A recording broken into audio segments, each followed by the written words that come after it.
फर्जी जाति प्रमाण पत्र रद्द कर दिए जाने के बाद भी प्राथमिक विद्यालय के प्रधानाध्यापक आरक्षित पद पर बने हुए हैं। मिली जानकारी के अनुसार मनोज कुमार विश्वास नदिया के शांतिपुर स्थित Kalipada Ghosh memorial primary school के प्रधानाध्यापक है और पश्चिम बंगाल आदिवासी कल्याण संघ उन्हें हटाने की मांग कर रहा। आपको बता दें कि वर्ष 2002 में उन्हें एम्प्लॉयमेंट एक्सचेंज कॉल के माध्यम से नौकरी मिली थी। यद्यपि उन्होंने एसटी कोटे के तहत आवेदन किया था, फिर भी उन्हें सामान्य कोटे के तहत माना गया। बता दें कि वह अपने परिवार की पहली पीढ़ी है जिसे जाति प्रमाण पत्र मिला है और एसटी तेहट्टा महकमा शासक को सुनवाई के लिए बुलाया गया। फिर उन्होंने अपना जाति प्रमाण पत्र प्रस्तुत किया था। इसके साथ ही उन्होंने सुनवाई में सारे साक्ष्य भी प्रस्तुत किए थे, परंतु उन्हें कार्यालय से पता चला कि उनका जाति प्रमाण पत्र रद्द कर दिया गया है। व्यस्त कार्यक्रम के कारण उन्होंने इसे दोबारा चुनौती नहीं दी।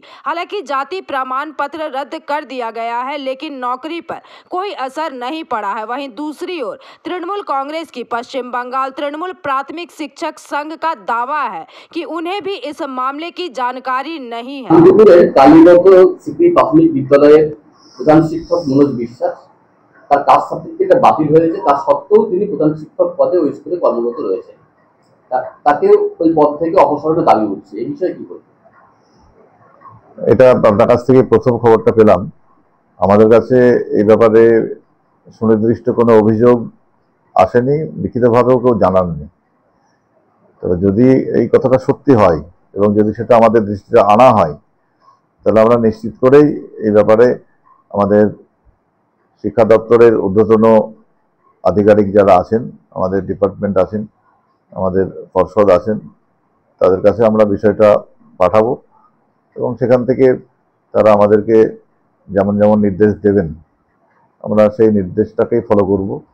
তবে যদি এরকম ঘটনা ঘটে থাকে সেটা খুবই দুঃখজনক এবং প্রকৃত যদি তিনি দোষী হন তাহলে আমার ব্যক্তিগতভাবে মনে হয় যে তার সাজা পাওয়াটাই উচিত।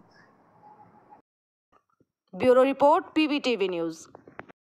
नियमित अपडेट एवं दुनिया भर की ताज़ा खबरों के लिए हमारे फेसबुक पेज को फॉलो एवं यूट्यूब चैनल को सब्सक्राइब करें।